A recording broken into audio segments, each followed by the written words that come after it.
This is the Marshall Memo, a weekly roundup of important ideas and research in K-12 education. I'm Mike Dowdy, and this is Marshall Memo number 551 for September 8th, 2014. First, the quotes of the week. Quote, "We need leaders both in organizations and in schools who create an atmosphere in which people have a sufficient degree of freedom, can move toward mastery on something that matters, and know why they're doing something, not just how to do it." That's from Daniel Pink in item number 2. Quote, "If you truly want to engage kids, you have to pull back on control and create the conditions in which they can tap into their own inner motivations." That's also from Daniel Pink in item number 2. Quote, "Students have an appetite for discovery when the topic matters to them. When writing projects have an authentic reader beyond the classroom teacher, students see a direct connection between their lives and their literary development." That's from Donna Miller in Intellectual Nutrition for the Snack Food Junkie from Phi Delta Kappan, September 2014. Quote, "The humble question is an indispensable tool, the spade that helps us dig for truth, or the flashlight that illuminates surrounding darkness. Questioning helps us learn, explore the unknown, and adapt to change." That's from Warren Berger in item number 3. Quote, "Anyone with a Twitter account or a mean streak can try to parachute into your psyche." That's from Stephanie Rosenblum in item number 8. And finally, quote, "Librarians have got to change." That's from Diane Schaffhauser in item number 7. Number 1.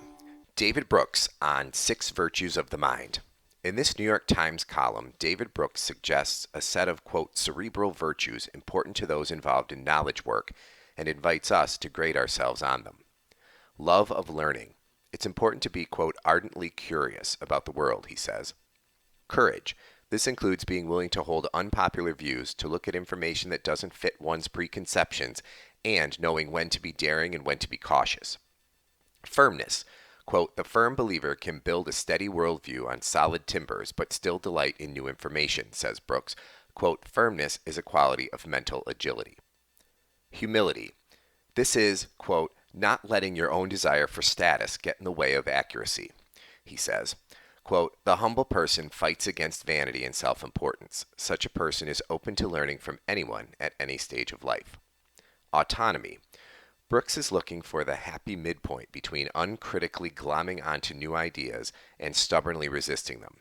Quote, "Autonomy is the median of knowing when to bow to authority and when not to, when to follow a role model and when not to, and when to adhere to tradition and when not to." Generosity. Quote, "This virtue starts with the willingness to share knowledge and give others credit," says Brooks. Quote, "But it also means hearing others as they would like to be heard, looking for what each person has to teach, and not looking to triumphantly pounce upon their errors." Quote, "Thinking well," Brooks concludes, quote, "means pushing against the grain of our nature, against vanity, against laziness, against the desire for certainty, against the desire to avoid painful truths.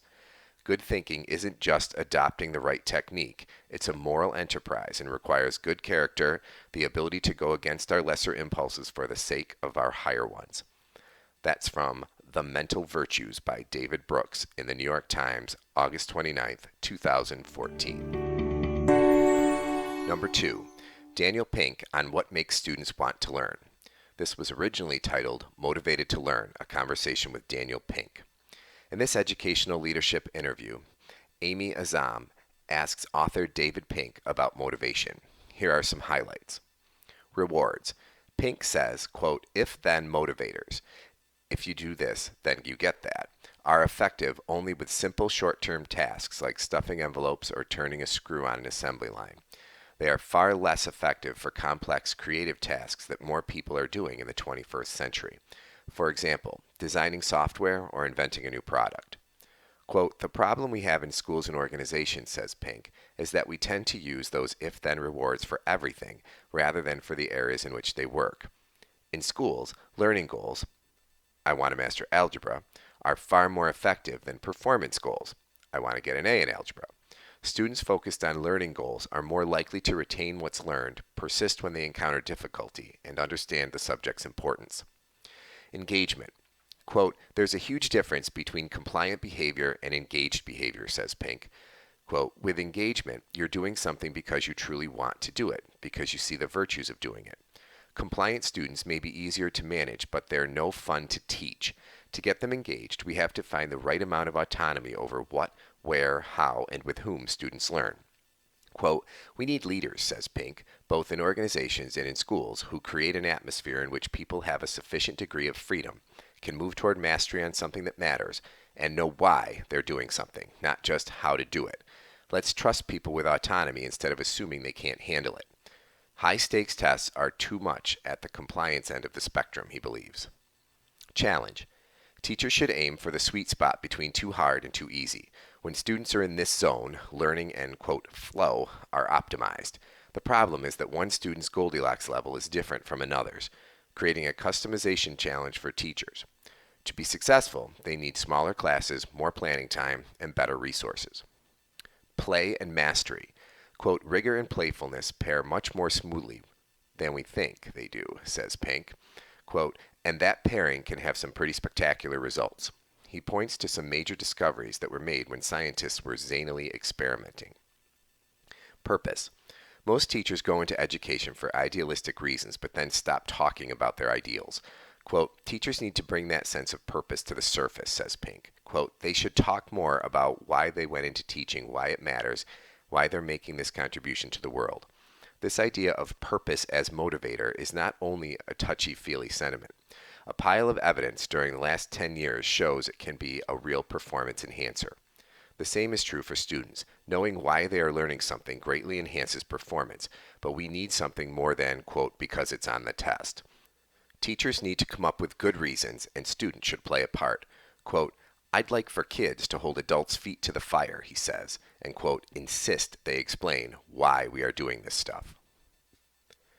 2 questions. If a student is reluctant to do his homework, Pink suggests asking, quote, on a scale of 1 to 10, how ready are you to do your homework?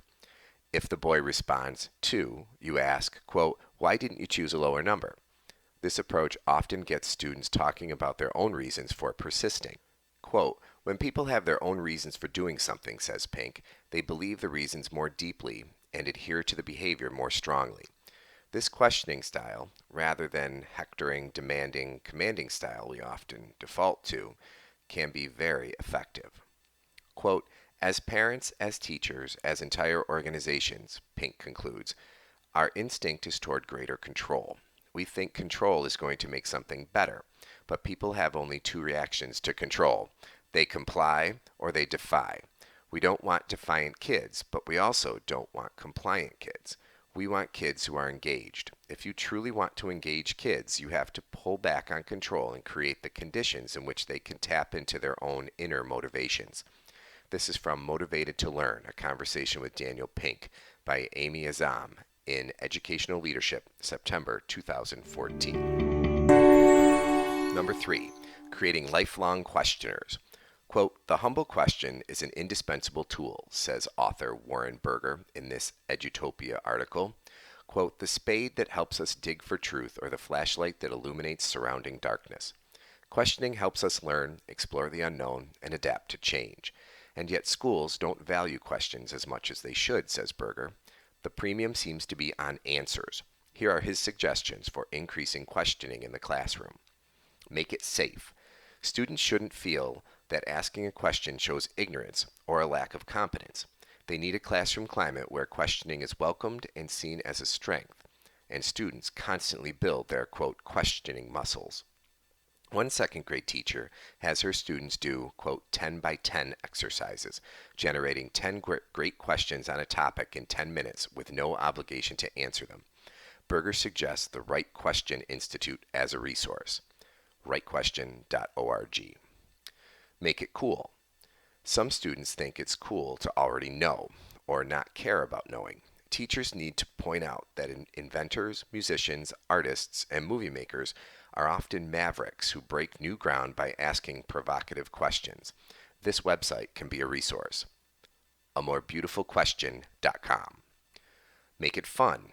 Quote, there are countless ways to inject a, quote, game element into questioning, says Berger. The 10 by 10 exercise, asking why 5 times, asking why, what if, how with any problem, turning an answer into a question, opening closed questions, closing open questions, and more.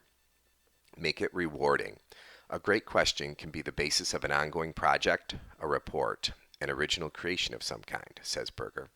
Quote, the point is to show that if one is willing to spend time on a question, to not just Google it, but grapple with it, share it with others, and build on it, that question can ultimately lead to something rewarding and worthwhile.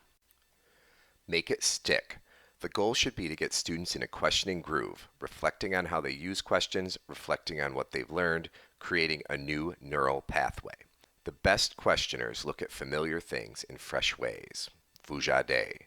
They're always on the lookout for assumptions that should be questions, and they ask questions that others might consider naive. This is from 5 Ways to Help Your Students Become Better Questioners by Warren Berger in Edutopia, August 18th, 2014. Number 4, Baltimore's Performance Pay System. In this Education Week article, Stephen Sawchuk reports on Baltimore's innovative teacher compensation plan, which emphasizes professional accomplishments over credentials and seniority. After 4 years of development and 2 rounds of contract talks, here's how the system works. Teachers get incremental pay increases each time they earn 12, quote, achievement units, which must have a demonstrable impact on student learning. Teachers can earn 1 to 3 achievement units by attending professional development, contributing to students' learning, for example, running after-school programs, contributing to district efforts, for example, writing curriculum, and contributing to colleagues, for example, mentoring or coaching. Teachers can earn 3 to 12 achievement units by getting a supervisor's evaluation score of developing or higher.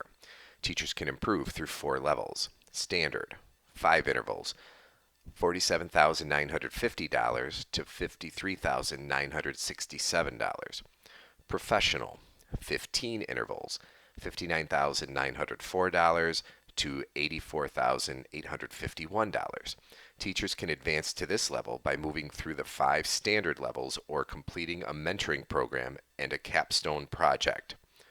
Model, 5 intervals, $87,483 to $93,634. To advance to this level, teachers must submit a portfolio showing their teaching skill and evidence of student progress. In the 6 rounds of review so far, between 29 and 50% of each cohort has been advanced by the review team, which includes teachers. Lead, 5 intervals, $95,253 to $101,814. To advance to this level, candidates must submit letters of recommendation from their principal and colleagues, be interviewed by a peer review panel, and successfully complete a performance task. Model and lead status must be renewed every 5 years. Quote, I think this pathway really changed the mindset of the teaching force, said Rhea Espedito, a young teacher who is making close to 6 figures based on her work in literacy and mentoring of colleagues. Quote, it's really all about making yourself better, and then you get rewarded. I feel so good that people think about recognizing what we do and are thanking us. The big unanswered questions in Baltimore are whether the new system will have a positive impact on the recruitment and retention of highly effective teachers and on the quality of teaching and learning. This is from Baltimore's Pay Experiment Gains Foothold by Stephen Sawchuk in Education Week, August 27th, 2014. Number 5. Boosting test scores without boosting an important kind of intelligence. In this article in Education Next, Martin West, Harvard Graduate School of Education, and Christopher Gabrielli, Harvard Graduate School of Education and the National Center on Time and Learning, Matthew Kraft of Brown University, and Amy Finn and John Gabrielli of MIT report on their study of 32 Boston schools enrolling 8th graders, 22 regular district schools, 2 exam schools, and 8 charter schools, 5 of which were oversubscribed. Their research focused on the impact of schools on 2 types of cognitive ability: crystallized knowledge. This is assessed by most standardized tests and includes a factual knowledge, vocabulary, and math skills. fluid cognitive skills, thinking and reasoning skills, processing speed, working memory, and solving novel problems. These two types of mental ability are highly correlated. People with strong fluid cognitive skills tend to do well at accumulating crystallized knowledge. However, the two start to diverge when people reach their 20s, with fluid skills declining and crystallized knowledge continuing to grow into people's 70s. What did the researchers find? That although the oversubscribed charter schools and three district schools got the biggest gains in state test scores, their students didn't make commensurate gains in fluid cognitive skills. These schools were successful at boosting students' crystallized knowledge, which translated into significantly higher scores on the MCAS, the state's accountability test, but they were much less successful at improving the other domain. Put another way, the most successful schools got students to do better at crystallized knowledge than would have been predicted by their fluid cognitive skills. The researchers leave us with several important questions. Will deficits in fluid cognitive skills come back to haunt students down the road, for example, having difficulty in college? How malleable are fluid cognitive skills? Do we know how to teach them in schools? And what explains the fact that students in the two Boston exam schools were higher in fluid skills, far higher in one of them, than students in district and charter schools? Quote, "This is a perfect time," the authors conclude, "for cognitive psychologists, educators, and perhaps even game and software developers to join forces in rapid cycle experimentation to explore whether and how schools can broadly and permanently raise students' fluid cognitive skills." This is from What Effective Schools Do, Stretching the Cognitive Limits on Achievement by Martin West, Christopher Gabrielli, Matthew Kraft, Amy Finn, and John Gabrielli in Education Next, Fall 2014. Differences in Girls' and Boys' Classroom Preferences. In this Kaplan article, Charlotte Jacobs and Peter Kurloff, Shannon Andrus, and Amanda Cox, University of Pennsylvania, explore the teaching practices that are effective and engaging for girls in grades 6 through 12. Paralleling a similar study on what works for boys, the authors asked 1,328 students and 560 teachers in 14 all-girls schools across the U.S. to describe classroom experiences that were particularly memorable, interesting, engaging, or motivating. The schools represented a mix of philosophical, religious, and socioeconomic types. Girls said they liked lessons that were clear, relevant to their lives, and gave them a chance to collaborate. They also appreciated activities that were hands-on, multimodal, and included discussion, creativity, and out-of-class experiences. How did this differ from boys' classroom preferences? The parallel study on boys in single-sex schools from Reichert and Hawley, 2010, found that male students were directly instrumental in shaping how their teachers taught. Boys did this by displaying disengagement when teachers did things they didn't like, prompting teachers to change their practices to get boys involved. Girls and their teachers were in, quote, remarkable alignment on classroom practices, say the authors. Quote, the characteristics and elements of effective lessons that girls described were echoed, sometimes almost verbatim, by their teachers. This suggests that girls, like boys, elicit the pedagogy they need, though perhaps without overtly displaying resistance to the degrees that boys do, and that male and female teachers of girls are especially attuned to what girls need in terms of pedagogy and activities that maximize girls' engagement. Here are the main findings of the author's study. Boys are relational learners with teachers, girls with both teachers and peers. Reichert and Hawley found that, quote, establishing an effective relationship is a precondition to successful teaching for boys. Jacobs and her colleagues found that girls valued relationships with their teachers, individual conferences, help sessions, and emotional support, but also thrived on connection, bonding, and collaboration with female classmates.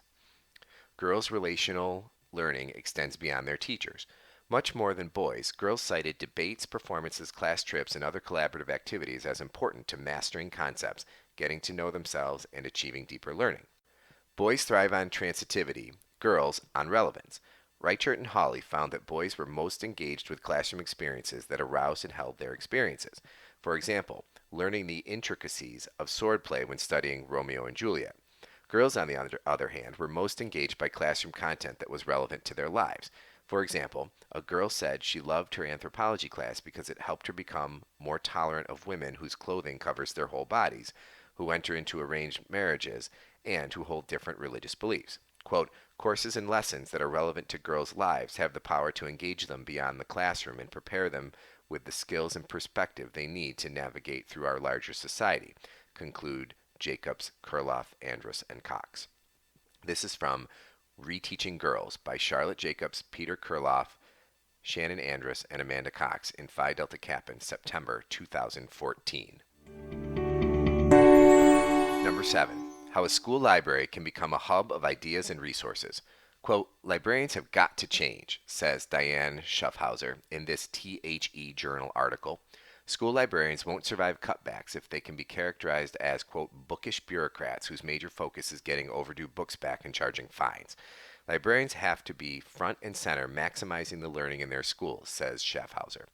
One way to do this is a virtual learning commons, or VLC, that, quote, turns the traditional library page on a school website from a one-way stream of stale information into a lively and participatory digital space for students and teachers.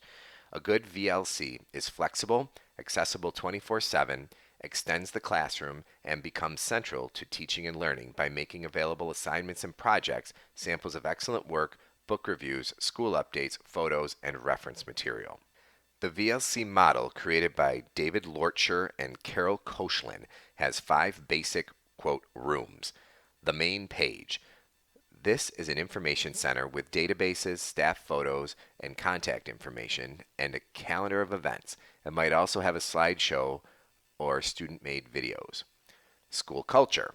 A, quote, living school yearbook featuring band performances, choirs, football news, and students who have won awards. Literacy. A center to celebrate reading and content creation. Book and movie reviews by students, teachers, and librarians. Reading list, quote, likes, writing contests, poetry readings, and book club outreach. Knowledge building. People come together to collaborate and co-teach on learning projects and curriculum units, providing resources for students, teachers, and parents. Experimental Learning Center. This area focuses on school improvement and might have a virtual teacher's lounge with projects, opportunities, and announcements, links to standards, PD resources, or major documents and updates from colleagues and administrators. In a sidebar in the article, Schaffhauser has 5 tips for creating a robust VLC. A. Checking out criteria from the American Association of School Librarians. B. Understanding that a VLC is constantly evolving and adapting to the needs of staff and students. C. Getting in on the ground floor on curriculum planning, especially Common Core resources. D.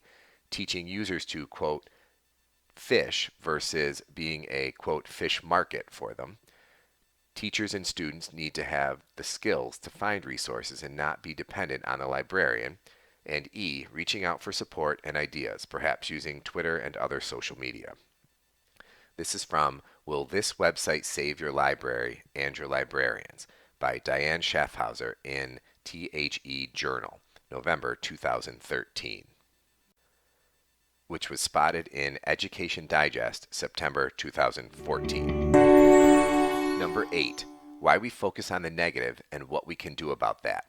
Quote, anyone with a Twitter account or a mean streak can try to parachute into your psyche, says Stephanie Rosenblum in this New York Times article. Quote, just as our attention naturally gravitates to loud noises in motion, our minds glom on to negative feedback. There is a solution, proactively managing this involuntary tendency. One strategy is to ask whether a critical barb has an element of truth. Why does it bother us? Does it trigger an insecurity? Then turn it into a learning experience. Another strategy is to consider a critic's motivation. Quote, in the virtual realm, factors including anonymity, invisibility, and lack of authority allow disinhibition to flourish, says Rosenblum. Some people see the internet as a place for games, exempt from everyday rules and norms. The result can be rude criticism, anger, hatred, and threats.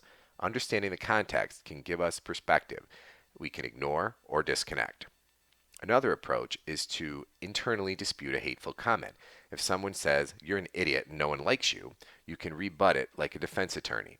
You have a job, a good life, and lots of friends. It's wise, says Rosenblum, to avoid going into hazardous online waters when we're in a neutral or down frame of mind.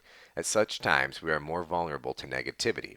A good way to stop ourselves from dwelling on the negative is to get fully engaged in something, achieving a, quote, flow state, playing a piano concerto, practicing karate, writing code, being immersed in a conversation with a friend. Humor is another antidote to negativity. James Paluski of the University of Pennsylvania says bars should have a, quote, professor happy hours, where teachers can bring their student evaluations and pass around the worst ones. Quote, nobody should be alone when they're reading these things, he says. If you do find yourself alone brooding over negative comments, try reading them aloud in a goofy voice, Paluski suggests. They'll lose some of their bite. Quote, in the quest to quell the cruel, we often fail to savor the good, concludes Rosenblum. And there's a lot of positive stuff out there. Focus on the positive and share those comments with friends. Quote, research shows that it takes more time for positive experiences to become lodged in our long-term memory. So it's not just pleasurable to dwell on a compliment. It's shrewd. This is from Dealing with Digital Cruelty by Stephanie Rosenblum in the New York Times, August 24th, 2014. Number 9. Beginning of the Year Questions for Parents. In this Edutopia article, Oakland, California leadership coach Elena Aguilar bemoans the fact that as a new teacher, she didn't use her opening conversations with parents better. Based on 20 years of subsequent experience in having a child of her own in school, she now recommends the following questions.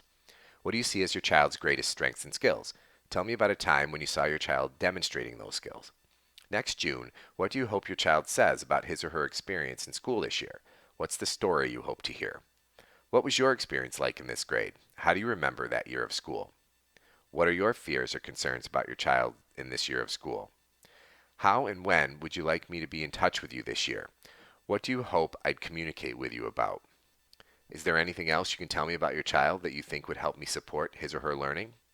Is there a question you hope I'll ask about your child? This is from 7 Questions to Ask Parents at the Beginning of the Year by Elena Aguilar in Edutopia, August 18th, 2014. Number 10, short item. Apps to call on students randomly. This educational leadership item suggests 3 apps to cold call students. Pick Me. www.classeapps.com/pick-me generates student names and keeps track of who's called on. Class Cards. ClassCardsApp.com lets the teacher quickly rate the quality of a student's response and can put the student on hold until he or she is ready to respond. Class Dojo. www.classdojo.com lets the teacher establish several desired behaviors, for example, participating in classroom discussions, working effectively with teams, or persisting with challenging work, and gives students instant feedback. Students can create avatars and monitor their progress. This is from App Propose in Educational Leadership, September 2014. This has been the audio version of the Marshall Memo. Copyright 2014, Marshall Memo, LLC.